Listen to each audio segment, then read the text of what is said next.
Boa noite, meus amados irmãos, a graça e paz, que Deus possa conduzir nossos corações a cada dia. Eu quero meditar com você na palavra de Deus, em 1 Pedro, capítulo 1, do versículo 1 ao 4. Vamos estar lendo.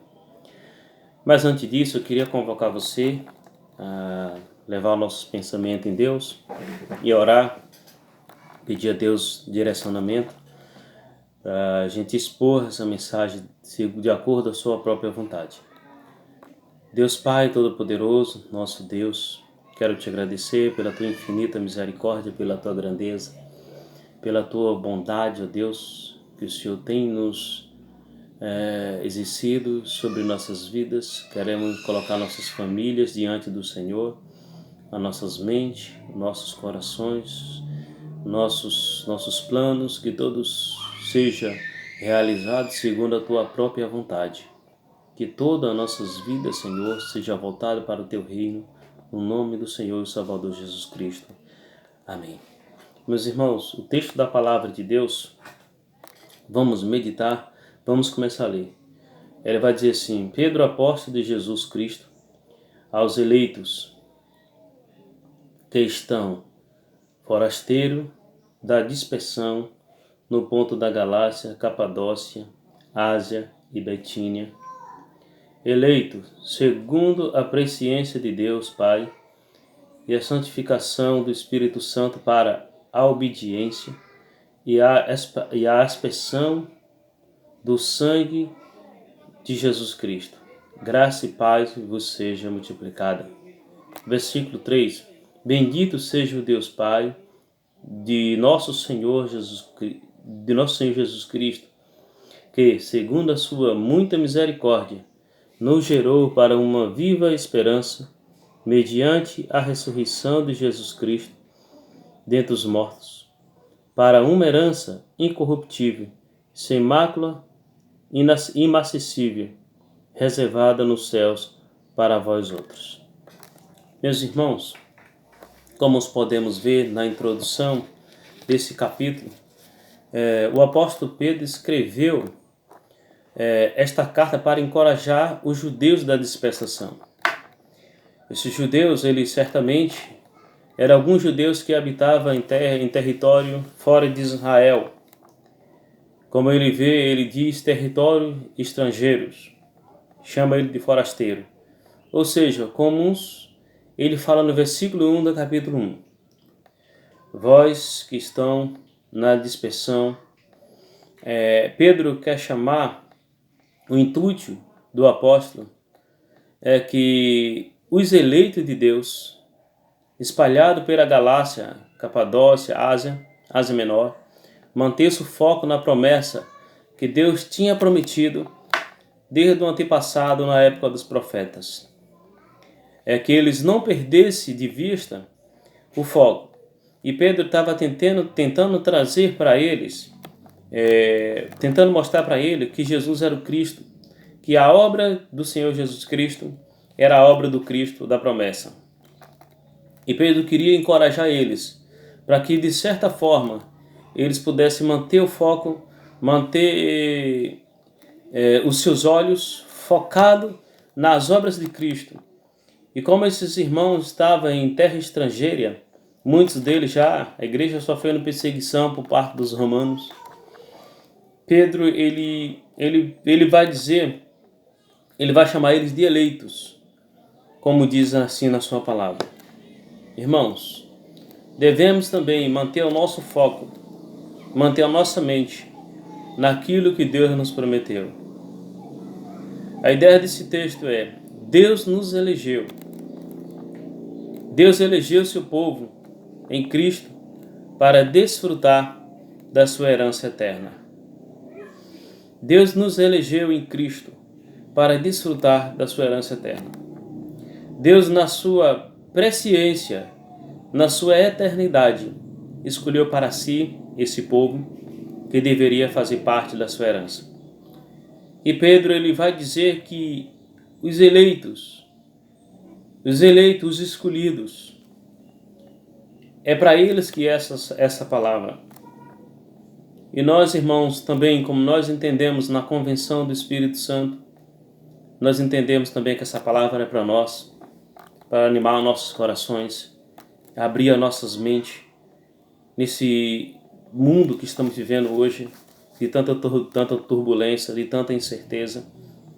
Nós devemos sim manter o nosso foco diante de Deus. Então, Deus nos elegeu em Cristo para desfrutar da sua herança eterna. Somos regenerados, irmãos, em Cristo, como fala no versículo 3, ele vai dizer assim, nos regenerou para uma viva esperança,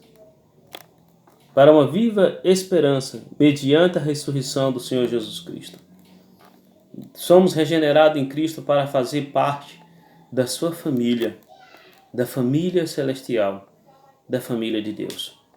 Isso é um privilégio muito grande para nós, fazer parte da família de Deus. E nós sabemos olhar para nós e saber que jamais nós temos capacidade de fazer parte dessa família se não for exercida segundo a misericórdia, a riquíssima misericórdia, como diz o apóstolo, segundo a sua muita misericórdia. Ele nos gerou para fazer parte da sua família. A única condição, irmãos, de fazer parte dessa família, da família de Deus, é receber Jesus Cristo como nosso Senhor e Salvador. Essa é a única forma de nós fazer parte da família de Deus. Essa é a única forma, é o único caminho que existe de nós fazer parte dessa família tão maravilhosa. Isso é um privilégio porque muitos órfãos, conheço muitas pessoas abandonadas, muitas pessoas dizem que não tem motivo mais de viver, muitas pessoas se sentem rejeitadas pela sua própria família. Olha, Deus nos elegeu, nos comprou para fazer parte dessa família tão maravilhosa, da família real de Deus, da família real de Cristo, o ser mais poderoso sobre todo o universo, o ser mais importante sobre todas as coisas. Quem criou os céus e a terra, aquele que criou todas as coisas, ele te ama de tal forma que ele nos comprou para fazer parte dessa família, para habitar com ele para todo sempre. Irmãos, isso é maravilhoso. Isso é algo incomparável. Devemos ter isso nos nossos corações todos os dias, esse privilégio. Eu quero mostrar a vocês 3 motivos pelo qual Deus nos regenerou. Quero mostrar para você 3 motivos pelo qual Deus nos regenerou. Primeiro, porque Ele é soberano sobre todas as coisas. Deus nos elegeu porque Ele é soberano sobre a sua criação, sobre todo o universo, sobre todas as coisas. Deus em si mesmo é poderoso ao suficiente de dizer o que Ele quer e o que Ele pode fazer. Deus não precisa de conselho de ninguém para poder fazer algo. Pela sua própria eternidade, pela sua própria sabedoria, ciência, Deus ele separa para si o que Ele quer, o que ele deseja. Deus é alguém que tem em sua mente, em seu coração, toda a eternidade que Ele mesmo criou nas suas próprias mãos. Então Deus é soberano sobre todas as coisas, por isso que Ele nos elegeu. Não porque somos merecedor, porque não somos merecedor de nada, irmãos. Nós somos merecedor do inferno. Nós somos pecadores miseráveis. Esse é o nosso merecimento. Mas segundo Pedro vai dizer, segundo a sua misericórdia, nos gerou de novo. Não tem como explicar, irmãos, esse amor tão grandioso, esse amor magnífico. Segundo, porque Ele é riquíssimo em misericórdia. Ele é riquíssimo em misericórdia, por isso que Ele nos gerou. Primeiro, Ele é soberano. Segundo, Ele é riquíssimo em misericórdia. Sua natureza de misericórdia fez com que Ele nos gerasse de novo para fazer parte dessa família eterna. Terceiro ponto. Jesus, a ressurreição de Jesus Cristo, nos justifica diante de Deus. Nós, como os pecadores, condenados ao inferno, Jesus Cristo comprou-nos com seu sangue precioso para fazer parte dessa família tão maravilhosa. Eu quero destacar também aqui 3 pontos. Esses foram os 3 motivos pelo qual Deus separa o seu povo. Agora eu quero mostrar aqui 3 pontos importantes para nós entender sobre a misericórdia de Deus, que nós somos, porque nós somos regenerados e porque nós somos eleitos. Deus nos elegeu porque Ele é soberano. Ponto. Deus nos elegeu porque Ele é soberano. Deus escolheu um povo para si. A soberania de Deus fez com que Ele escolhesse um povo para si. Esse povo, irmãos, ele foi escolhido, não era porque ele era melhor, era menos ruim do que os outros povos, não era porque ele era um povo bonzinho, ou porque ele é um povo bonito, não é por isso. Deus escolheu porque em si mesmo Ele é soberano. Não porque nós merecemos, não porque nós somos bonzinhos, mas porque Ele é maravilhoso. E esse povo que Ele escolheu para si é para viver segundo os seus propósitos. Irmãos, se nós somos povo de Deus, se nós somos família de Deus, nós temos que viver inteiramente para os seus propósitos. Deus estabeleceu os seus propósitos para a sua própria glória. Então esse povo não deve viver segundo o curso do mundo. Nós, como povo de Deus, não devemos viver de qualquer jeito. Não devemos viver para agradar o pecado. Não podemos viver para o pecado. Mas temos que viver para a sua própria glória. Devemos expressar todos os dias em nossos corações a existência de Deus em nossas vidas. A glória de Deus tem que ser manifestada em nossas vidas. Para isso que Ele nos criou, para isso que Ele nos fez, para viver segundo os seus propósitos, segundo os seus decretos. Deus também nos regenerou, nos elegeu para viver em santificação do Espírito Santo. Vamos ver lá no versículo 2, o que é que fala? No versículo 2 ele vai dizer: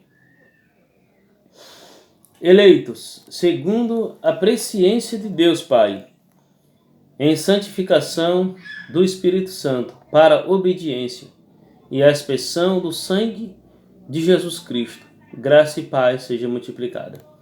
Ele vai dizer que esse são eleitos segundo a presciência, de Deus. Isso quer dizer, mesmo antes de eu e você nascer, Deus já tinha nos escolhido. Deus já tinha nos elegido em Cristo Jesus.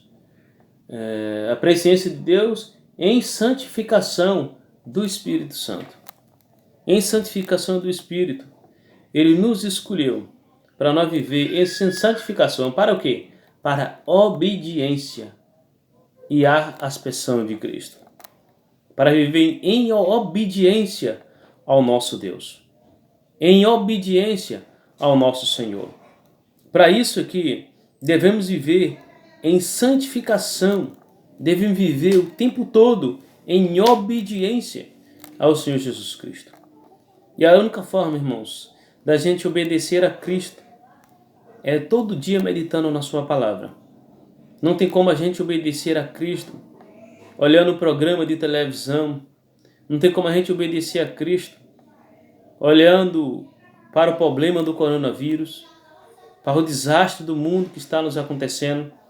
Certamente isso vai vir medo e terror em nossos corações. Mas nós devemos obedecer a Cristo, viver em santificação. Nesse mundo corrupto, nós temos que ser diferente. Nós temos que fazer a diferença porque nós fazemos parte da família de Deus. Segundo ponto. Em Cristo somos regenerados para viver a esperança, uma esperança que jamais pode morrer. Irmãos, tem muitas pessoas que falam no mundo que a esperança morre. Vamos ver o que é que fala o versículo 3. Bendito seja Deus, Pai de nosso Senhor Jesus Cristo, que segundo a sua muita misericórdia, nos gerou para uma viva esperança mediante a ressurreição de Jesus Cristo dentre os mortos. Irmãos, a esperança, muitas pessoas falam que a esperança é a última que morre. A nossa esperança em Deus jamais morrerá. A nossa esperança não tem fim, porque aquele que controla a nossa esperança é alguém infalível. A nossa esperança está sobre as mãos daquele que tem poder para fazer todas as coisas no tempo certo. Nós precisamos crer, se Deus nos prometeu, essa esperança tem que estar ardente em nossos corações. E muitas pessoas, irmãos, muitos cristãos têm caído espiritualmente porque não tem cravado essa esperança na tábua do seu coração. A esperança, ela tem que ser o tempo todo, essa esperança no Senhor Jesus Cristo, ela tem que ser o tempo todo trabalhada em nossas vidas. Manter a nossas fé, manter as nossas... porque muitas vezes a gente confia em Deus, a gente tem essa esperança, como a gente tem nos nossos pais, como a gente tem nos nossos tios, nos políticos, que nos promete coisas e muitas vezes não consegue cumprir. E muitas vezes a gente quer manter a nossa esperança em Deus dessa forma. E está errado. Deus é alguém infalível. Deus não falha e não tarda a sua promessa. Já vi muita gente falar também, Deus tarda, mas não falha. Não, Deus não tarda, irmãos. A sua promessa Ele cumpre no momento determinado segundo os seus propósitos. Nós precisamos manter o nosso coração em Deus, manter o nosso coração em Cristo. A nossa esperança não está sobre político, a nossa esperança não está sobre governo, a nossa esperança não está sobre a autoridade terrena, mas está sim sobre o poder de Deus. A nossa esperança está na mão daquele que jamais falhará. A nossa esperança está na mão daquele que venceu todas as coisas, que combateu todas as coisas para nos levar para os céus. Nem Paulo vai dizer que por nós Deus não poupou nem o seu próprio filho, antes entregou por nós.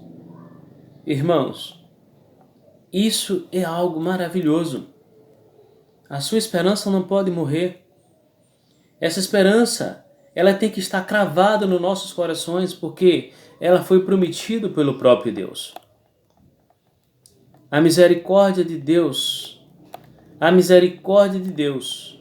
nos traz na ressurreição de Cristo esperança para o seu povo. Se Deus, em Cristo, traz essa esperança para o seu povo, devemos manter o nosso coração, irmãos. Pedir a Deus que nos ajude em oração, pedir a Deus que mantenha os nossos corações firmes diante, tendo a certeza, do amanhã. Essa esperança também jamais pode perder o valor. Essa esperança, a esperança que Deus nos fez, jamais ela perde o valor. Lá no capítulo 18, no versículo 18, no verso 18 desse capítulo, Pedro ele vai dizer que nós não fomos comprados com coisa corruptível, como prata, como ouro, mas sim com o precioso sangue do Senhor Jesus Cristo. Essa esperança não perde seu valor. Devemos olhar para Deus em todos os momentos das nossas vidas. Se nós olharmos o contexto dessa carta, muitos irmãos estavam vivendo em terra estrangeira, talvez muitos deles sofrendo perseguições por parte dos romanos. Muitos vivendo um tempo atribulado. Mas o que é que eu quero trazer com isso, irmãos? Não existe momento ruim para aqueles que mantêm o seu foco em Cristo.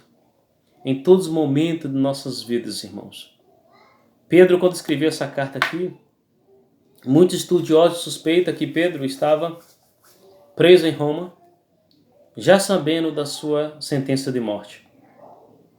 E ele escreve esse texto, mantendo a sua fé, seu coração firme, naquele que pode todas as coisas.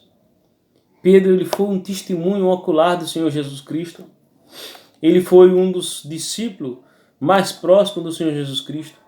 E ele transmite essa confiança para aqueles que foi eleito no sangue do Cordeiro de Deus para viver em esperança. Terceiro, somos regenerados em Cristo. Devemos viver em obediência. Como ele diz, na parte A do versículo 3, do versículo 2, para viver em obediência da sua palavra. Terceiro tópico e último. A morte e ressurreição de Cristo, de Jesus Cristo, nos deu a oportunidade de ser herdeiro e nos tornar filho de Deus. Essa era a única forma. A morte e ressurreição do Senhor Jesus Cristo nos deu a oportunidade de ser herdeiro, como diz Romanos 8, ser herdeiro de Deus e receber a adoção como filho. Eu quero destacar 2 pontos para concluir. A herança que Deus reservou para os seus filhos. Não poderia ser comprado com coisa corruptível. A herança que Deus comprou para os seus filhos não pode ser comprado com coisa corruptível. Unicamente a expiação, a propiciação, o sacrifício na cruz, através da morte e ressurreição do Senhor Jesus Cristo. Essa é a única forma que nós poderíamos ter acesso aos céus. Segundo e último, Cristo é a nossa esperança. Ele morreu para perdoar os nossos pecados. Vamos ler o versículo 4, que é que vai dizer: para uma herança incorruptível, sem mácula, imacessível, reservada nos céus para vós outros. Oh, que maravilha! Reservadas nos céus para vós outros. Para concluir, irmãos, eu concluo esta mensagem pedindo a Deus que Deus coloque no teu coração o desejo de obedecê-la. Que Deus coloque em nossos corações o desejo de obedecer. Deus nos elegeu para o louvor da sua própria glória. Deus não nos elegeu para viver para o pecado. Agora, você faz parte da família de Deus.